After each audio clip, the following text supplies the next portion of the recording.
shit. God damn this, Brad. What's up? What's up? What's up, people? What's up? Facebook, Instagram, Twitter, and what's up, Flex? And YouTube. All right. Well, today I actually just want to let everybody know I haven't forgotten about you. So if I'm supposed to have something for you, I will have it to you within the next 48 hours. I lost my phone, had to get another phone, so it is what it is. Now, I want to talk about two things today. The first one is just one of those where I have an issue because I had somebody write something in my comment section that actually came through this morning that I want to address. And it was regarding the actual setup of a crime. And the question was stated as far as what constitutes an injured party. Because they're saying that they can't find it anywhere and all this good stuff. And yeah, I really don't give a shit about the rest of that. But I do want to make sure while we're having this conversation that you do understand the simple is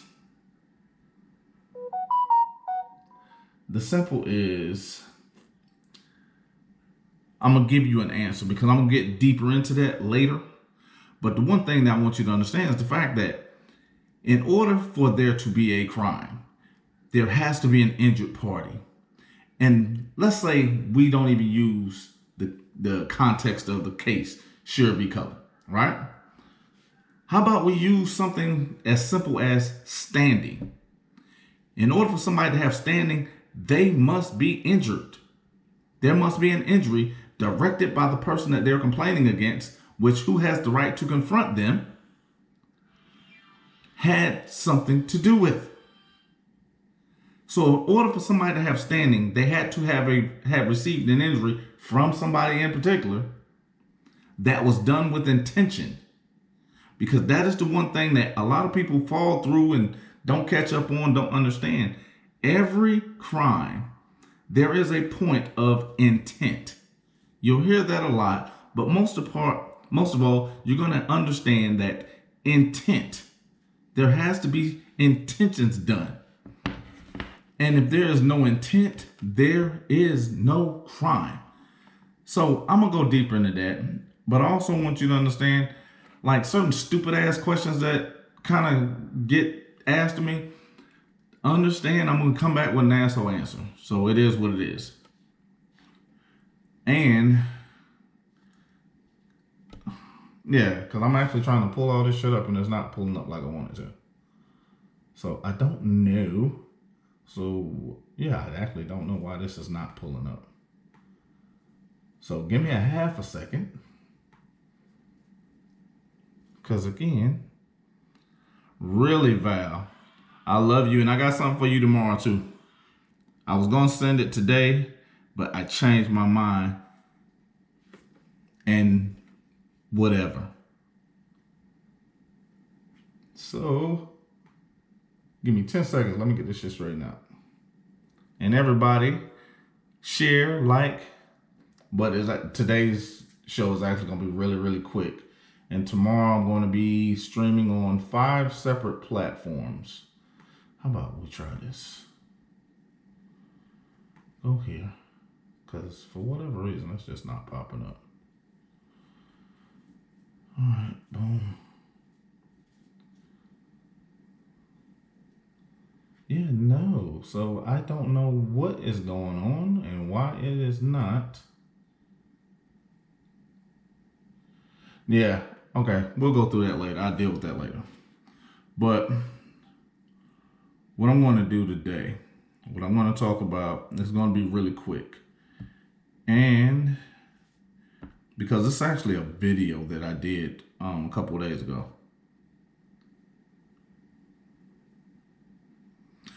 And Val, no, it's not a coupon for me being nice to you. However, it is going to be me giving you something nice, even though you're not nice to me.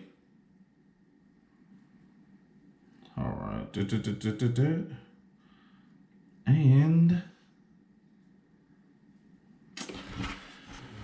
what we're going to have a conversation about today is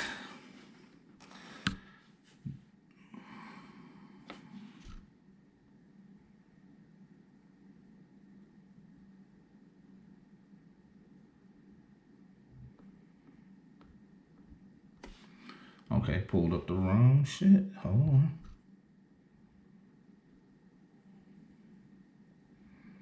Okay, what we're going to talk about today is 42 USC 1983, because a lot of us have been doing these, I guess you would call these filings, and not doing them properly and not understanding the context of the 1983. And basically, when applying the standard, determining whether the right is clearly established. One of the things that a lot of people are doing, they're putting a lot of opinion into their filings, they're putting it into their complaints. And again, the devil is in the details. It's a reason why I talk about being precise, concise, which is why I give so many case applications based upon the participation or situations that can arise from several different pretty much occurrences during encounters with police, even during investigations, even during with challenging evidence. There are certain things that can happen at certain aspects, and at certain aspects you have to do different things. One of the things that we talked about constantly is clearly established. Is also what is the context of clearly established. And when you're talking about clearly established, one of the things that helps constitute clearly established would be an officer in that department being sued for something. The second part would be the Supreme Court cases that are involved in that situation. Now, can you have one without the other? In certain aspects, because clearly established generally goes along with what is being caught or taught and how many Supreme Court cases that you have that constitute your situation. And the constructs of it is done with the plaintiff challenging qualified immunity must point to precedent that squarely governs the facts at issue. I just did a video about a week ago that was regarding 100% facts. Understanding what a fact is. It is something that is tangible. It is something that can be proved. It is not your opinion, which no one gives a shit about. And it's one of those things where your conciseness is more to your benefit than your detriment, because it takes away their opportunity to go against you. Because everything that you say, one, not only has to be proven, but it also has to be disproved. Because if you can't prove what you're saying, it becomes a lie. It becomes frivolous. It becomes something that is beyond relevance. And anything that is not relevant to your case will be dismissed or disregarded, which is why I often tell people, if you're writing a complaint that's longer than 8 pages, you can forget about them reading it. And 90% of the people that call me that have written a complaint, all of their complaints are beyond 8 pages. So understand, what's the violation? Who did the violation? What you're looking for. These are the cases that support that. Go on to the next one. You have to be concise because the devil is in the detail. You want to make sure everything you're doing is not only above board, but it is the board. And now, when we're talking about the easiest part of it is understanding why I teach application. I don't have a lot of conversations about particular case and case law. Because again, the case itself might have several different constructs to it. I don't give a shit about the constructs. All I care about are the application portions of it. And that's what we're doing. So understanding the application is what I'm teaching. So when you have a comment and you're saying, oh, I looked through this entire case and this is what I came up with, fuck you, because I don't care, because that's not what I'm talking about. Because again, I am speaking application only. When you hear me talking about the constructs of a case, then that's pretty much what the title will probably implicate. The title of a case. Then case in itself, why am I breaking it down? Because nobody gives a shit about it. All I care about is how it applies to being a winner. Other than that, it doesn't mean anything. Because there are several cases that have multiple things that are done within and without it, and can be construed to be something else. But does that change the decision? No. Does that change the application? But it does hinder the understanding. That's the only reason I don't get into them, because it doesn't help you learning the case. What it does, it can teach you strategy. It can teach you some of the things that you can look out for, but it does not help you as far as winning or understanding its application. And that's what I'm doing. And even this, something as simple as Florida v. Royer, I don't teach the constructs of Florida v. Royer. I teach you the application of it, because there are certain instances within Florida v. Royer that kind of break down situational police encounter participations. That's what I'm teaching, not the constructs of Florida v. Royer. Because even in this context, I'm going to teach you the participation aspects of Florida v. Royer, not the case. So, and to get into the qualified immunity portion of it, it's whether the officer violated a constitutional right. Because I told you once before, once they violate that right, they are no longer actors of the government or the state, because the state or the government cannot offer them an opportunity to violate your God-given rights. And these are things because the state can't give you rights, so they can't take them away. This is one of the things that I try to point out pretty much from every aspect of what I'm doing. 2, whether the right was clearly established at the time of the incident. Now, I went back a few times and I talked about the fact that there were several cases that kind of reinforced what was being said. In one case, such as Terry v. Ohio, there's been a slew of cases that supported Terry v. Ohio, but it also were a slew of cases that were applied within Terry v. Ohio, because they became situational cases. Now, one of the cases that I also spoke about, because we spoke about the, what was that? The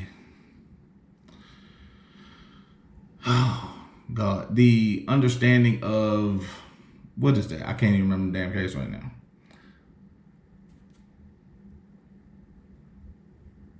The roadblocks. Because we talked about the Illinois, we talked about other stuff, but the new case from 2016 was Mills v. DC. Now, Mills v. District of Columbia, if that's where it's going down and that's where the district is, that's where the Supreme Court is, and they're saying you can't do it even in the District of Columbia, that states that you can't do it anywhere, because that is the supreme law of the land.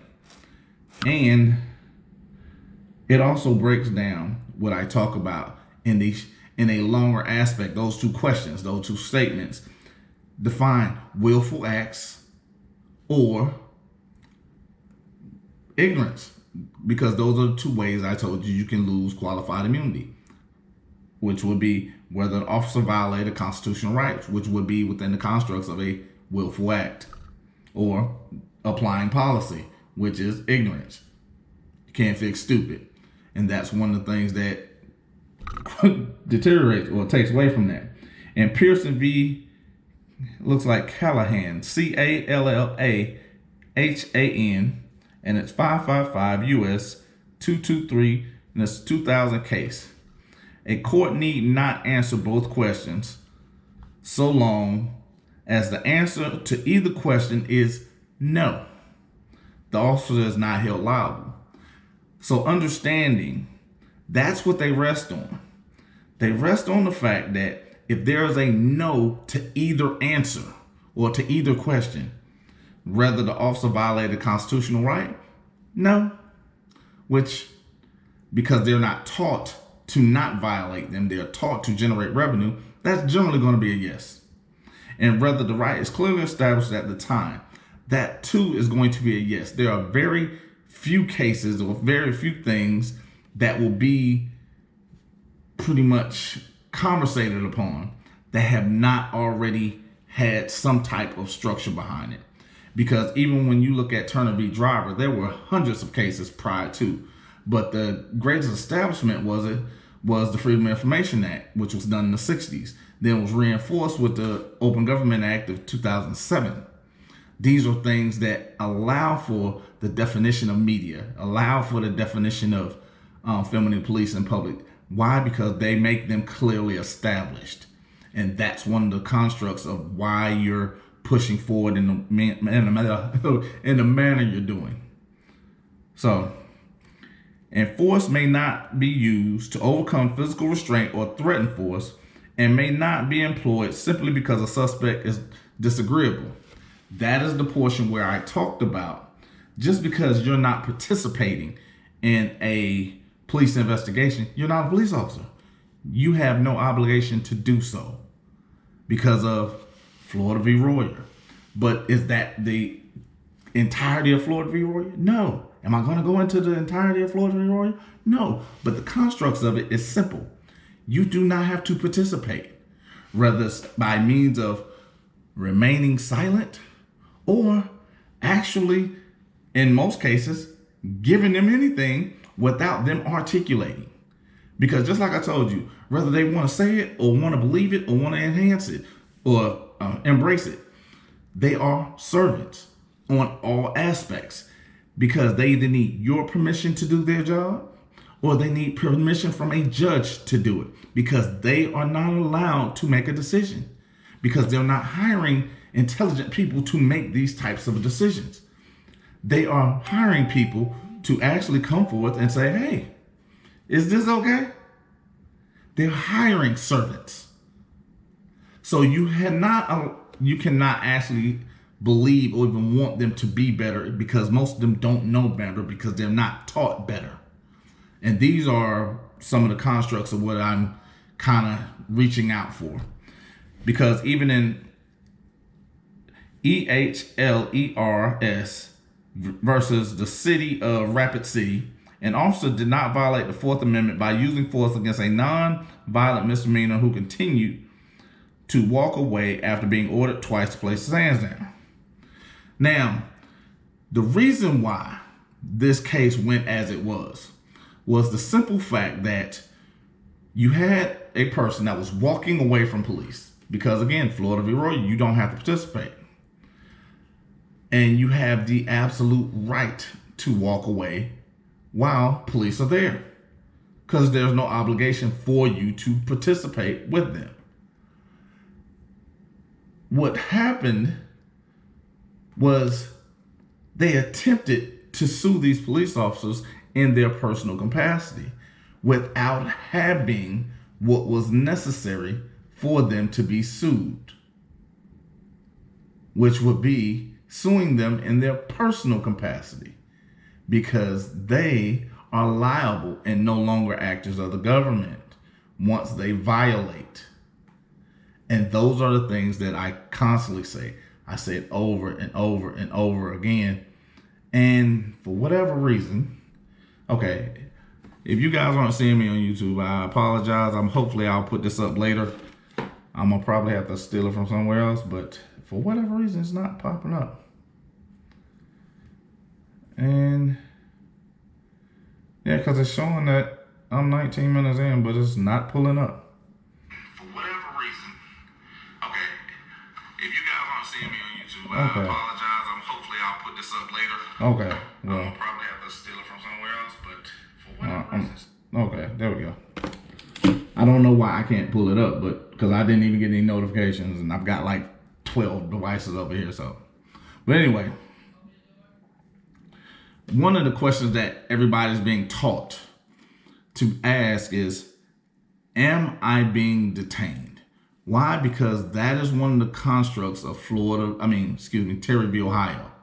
Because a detention, if not done properly, becomes an arrest, and if it's not supported by probable cause, which would mean there has to be a crime, there has to be someone that can be confronted, there has to be an injured party, there has to be something there other than them and a feeling because they're not allowed to go on a hunch. Again, these are not my words. Those are things that are directly from Terryville, Ohio. Now, is that the construct of Terryville, Ohio? No. Have I gone over the entire case of Terryville? No. Will I ever do it? Probably fucking not. Because that's not what I'm teaching. I'm teaching application. I'm teaching situational application for the purpose of winning. Because that's what I do. I get up to fucking win. It's not to sit up here and babysit. I don't give a fuck about the rest of that shit. What I care about is making sure that you are protected on every front that you're looking to fight on. And if you're not wanting to do that because you're wanting to find out the constructs of every case, go follow somebody else that talks about fucking cases from top to bottom and don't give a shit about application that have never won anything. Let them motherfuckers talk to you. I ain't got that. I'm not that dude. And I'm cool with that. You don't like it? Fuck you. I don't care. Because at the end of the day, the whole point is to win. And the understanding now is police officers are entitled to qualified immunity unless existing precedent squarely governs the specific facts in an issue. When I'm talking about only the facts are the only thing that matter. And I'm talking about different aspects or constructs of a particular situation. Those are the only things that matter. Nothing else does. So if you're adding details in, that has nothing to do with the situation. Because the one thing I find that is the most difficult for everybody to do is whenever I say something to somebody, is for them to actually just tell me what is going on and shutting the fuck up. Because everybody wants to tell their side. They want to tell how they did it and what happened and what this motherfucker did and how did. Nobody cares. Because even one of the shows that I watch a lot of stuff, and one of the things I watch is For Life. And it's one of 50 Cent shows and blah, blah, blah, blah. Well, one of the things that was in there, you have a guy that he's defending people. And one of the things that was told to him, and it was funny as hell, he goes, I heard you don't put a defendant on the stand to testify. He said, well, in your case, we have to. We have to. Because people that tell their side, when I talk about putting up baseball numbers, the people that are so hell-bent on telling their side, those are the motherfuckers losing. Because if you challenge the evidence, if you make them prove what the fuck they're saying, guess what they can't do? Prove what the fuck they're saying. Because the one thing I tell people about, because even in my RICO trial, I didn't testify. Because I'm not a likable person. I'm not a good guy. I'm not that guy. I don't look friendly. I don't come across as a big teddy bear until you meet me. Until you've sat down with me and you've done some... Until then, I'm an angry dude. I am just a huge angry black dude. I get it. Don't care. But at the end of the day, I know what I look like. It's not a secret. It's not something I'm fighting against. I got mirrors. Guess what? I look in them all the goddamn time. I know what I am. Because the one thing that's always been taught to me is know thyself. And I know what I am and I know who I am. The rest of that, y'all can go to hell with it because I don't care. Because at the end of the day, it's understanding what is most beneficial for me. When you're talking about stacking the deck, I plan on doing things for winning. Those are the things that I concentrate on. I don't concentrate on anything else beyond the win. And if you're focused on anything, winners focus on the win. Losers focus on the winners. If you're listening to some other fool talk you into not putting up a fight, yeah, that's on you. Because when we have an adversarial system, we have a confrontational system. If you're not willing to meet it head on, it's on you. You can't get upset when you taking a deal. You can't get upset when somebody fucks you over and you've accepted it. Because you did it. Because it was inconvenient at the time. Nobody gave a shit. You have to give a shit. Because if you don't, nobody else will. Because one of the things, men lie, women lie, numbers don't. When you talk about the fact that I've been told all my life 90% of people don't give a shit about any of your problems. Guess what? 90% of people don't, because they'll tune into Facebook, because that's what most fuckers go for, validation, or Instagram or other social media outlets, because they want to be validated. Yeah, people listen to that dumb shit. They'll listen to you all day long, and they'll laugh at your ass because they're part of the 10% that happy you got them problems. Because there were people in my life I used to call only when I had problems. Why? Because their life was always fucked up. I was happy they had problems because it made my day, made my life seem not so fucked up. Now, understanding that is why you keep your details to yourself. Because all I care about is the violation. All the court cares about are the facts, just the facts. They don't care about how you felt about it or what this motherfucker looked like. Nobody cares. These are the things that you need to be sticking to when you're doing this.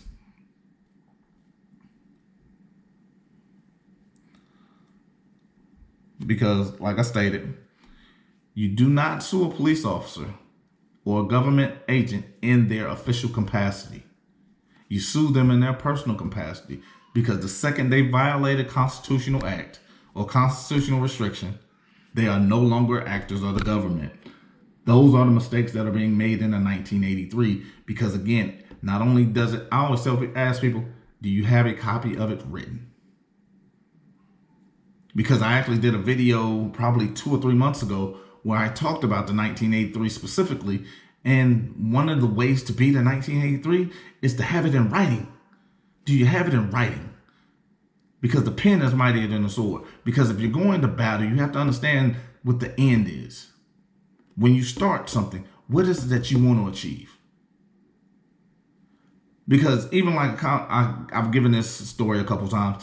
I spoke with a young lady and I told her I had a conversation with a Louisiana cop, and the thing was he was an asshole. And I told her, I just started laughing because that's my mechanism now, because I used to get angry all the time, and I'm so angry, I'm finna just I started laughing. I said, please give me a ticket. Please write the citation. And he said, why? I said, because I'll move here. I'll pick up the fucking day and move here just to sue you. And she laughed because she was like, yeah, he didn't realize you are a fool with a purpose. And the thing is, if I let one off, I have to let all of them off. But if I go after one, I have to go after all of them, because I want you to leave me the fuck alone. If you can't leave me alone, I got to hit them pockets. Gotta tap them pockets. Because again, if you're gonna rob me, I'm coming with the pistol. The problem is my pistol is gonna be, just like I constantly say, I don't talk to children. Can't have a conversation with a child. Child acts up, I'm gonna go talk to their parents. We go in federal court, I gotta talk to your parents. The grown folks gotta talk, because you've done enough talking. I don't give a shit about the rest of that. Grown folks gotta speak now. And that's what we're doing. You can't talk to a cop about a cop because they're children. If you're going to actually look to be enforcing something, you want them to leave you alone, you want them to do their job better, you have to make sure they're doing their job better. They're hiring better people. They're training these people better. Because the way a corporation learns is by paying, if they're cutting a check. Because even the stop and frisk has cost New York billions. They're getting ready to tiptoe into $1 trillion with that stupid ass stop and frisk that they had going on for at least 20 years. But the problem is most people don't realize that they are entitled to money, and the ones that are receiving money have no idea what they're getting it for. But understand they're still in the billions of dollars because of it. Because it was wrong then, it's wrong now, it'll be wrong 25 years from now. But understanding that it does not get better without the fight. Because had nobody stood up and said, hey, this is wrong because the Supreme Court said it's wrong. Had not enough people done that, they'd still be doing it. Because the one thing they did, they flipped out, because they started out it's deter crime. It's deter crime. It's deter crime. The problem is most people didn't understand the numbers of what they were talking about. Because yes, it deterred murder. But you know what went up? Crime. Because they were arresting more people. So how can you have crime go down if you're arresting more people now than you were before, because they're playing with the numbers. And most people have no idea that they were doing that. But anyway, let me get back on subject because, like I said, I wasn't going to be on here very long. Okay. And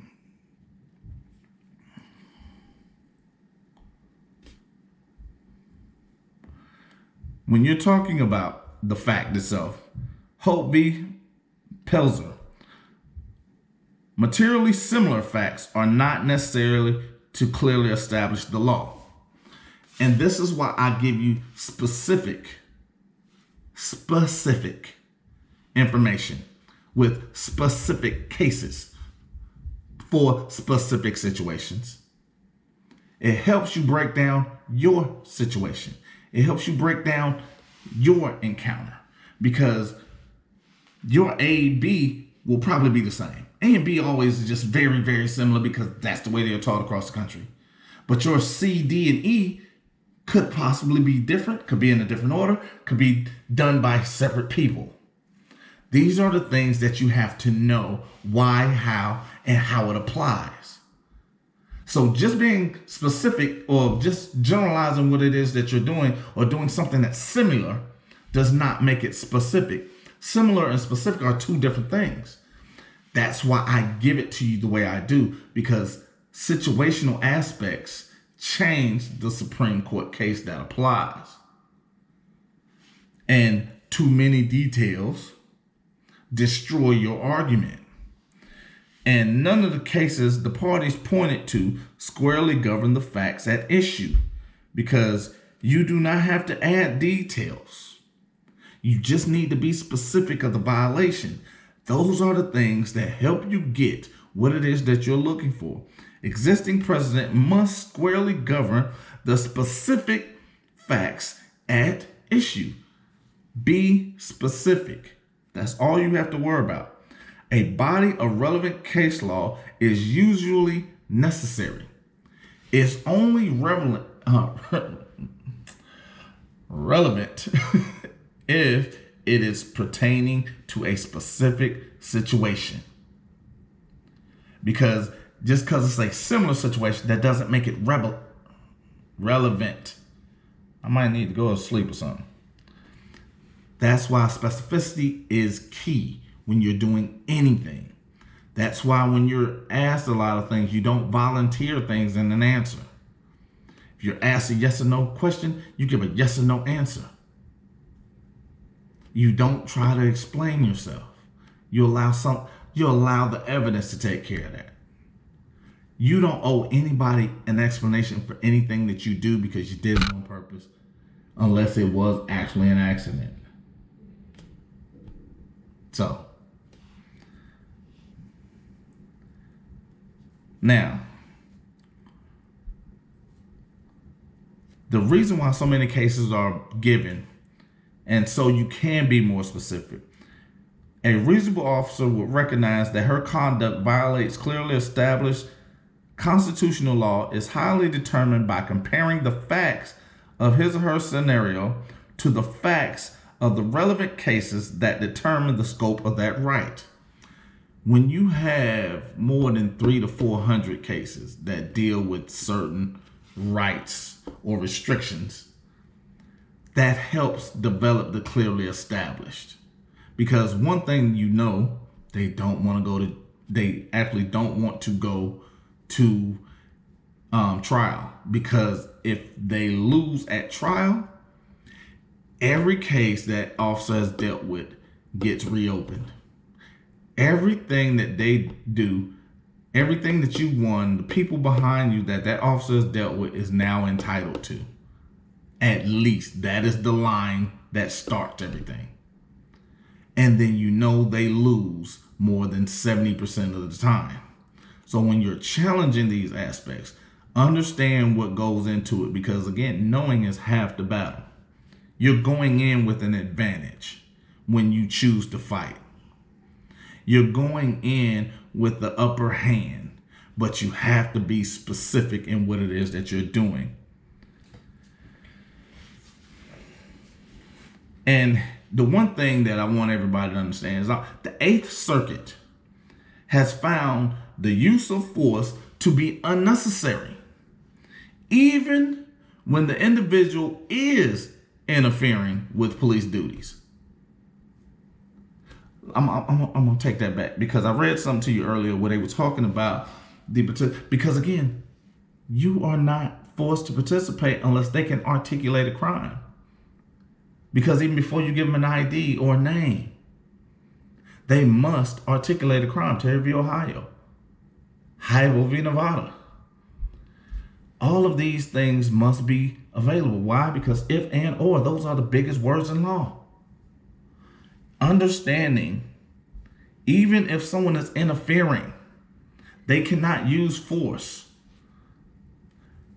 And hello, Lavelle.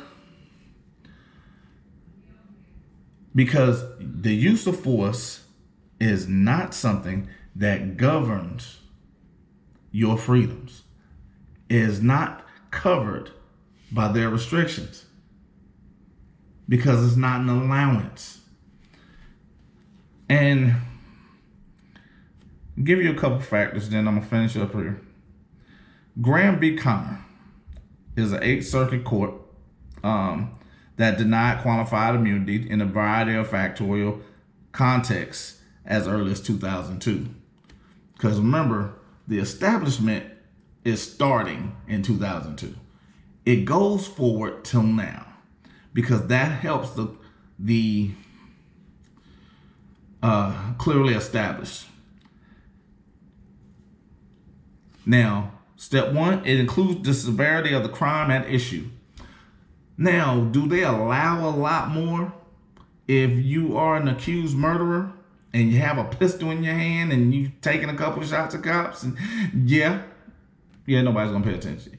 If you are a habitual abuser, do they allow a couple of shots from police? Yeah, you're probably gonna get a couple. If there are other aspects that deal with the crime at issue, where there can be a construction or a mindset to where you are a threat, do they allow certain things? Yeah, they'll kind of overlook the obvious. Now, the second one, suspects poses an immediate threat to the safety of officers or others. Now, this is a 1989 case. You heard me often say police safety is not law. Now, in this context, when they're talking about poses a threat, an immediate threat to officers or others, it is someone that, just like when I spoke about Tennessee v. Gardner, the police cannot take a shot at a suspect unless they are using something other than the vehicle as a weapon. When you're talking about it in this context, that is exactly what it is. Because even if they're driving erratically into a police barricade, the police have a choice to move or stay there. They cannot put themselves in harm's way and then expect to say, oh, I felt like I was in danger. Fuck you, you shouldn't have been there. That's your fault. Because at the end of the day, there's somebody that is actually out there intentionally. That word again, intent? Ms. Rare? Doing something to harm either a police officer or the immediate public, because the police are liable for the protection of the people. Now, is it in that context? No. I'll give it to you later as I go through, but it's coming. And then whether the suspect is actively resisting arrest or attempting to evade arrest by flight. Now, in this one, there has to be context to the flight. The reason being is because we just had a doctor that was released from death row because he was jogging 39 years ago in New York. And they used, he was running, not the fact that this man was jogging with headphones on 39 years ago. He's not listening. He had his ears plugged. And it's understanding the context that is set forth that allows for him to continue running. Yes, this man was paid, but not a whole bunch, but it is what it is. So, in summary, be exact or specific to the situation. Leave the details at home, because the devils are in the details and nobody gives a shit about your side. Sue the police or government officials in their personal capacity, because in a 1983, they have to be acting in official capacity where it is actually written down that they're able to do what they did, which violates the Constitution, which 99.9% of the time, you're not going to be able to get your hands on that. And then only pursue the 1983 after you have evidence. Don't file shit just because you are tired, you're ready, you're eager, you're anxious, because you think you got something. Get the evidence first, because only the accuser has to prove anything. So that's all I got for right now. I love you guys. I'll be better prepared tomorrow. We'll be on 5 different platforms. So Instagram, Facebook, Twitter, and hopefully YouTube will be straight tomorrow. And everybody, like I said, give me 48 hours. I have everything to you, because I finally got everything like it's supposed to be. And yeah, I guess that's it for right now. Love you guys. See you mañana. And don't forget, wherever you're at, hit that Cash App or Zelle or Venmo. Hit something. Let your boy know you got love for him, even if it's a cup of coffee. I love you guys.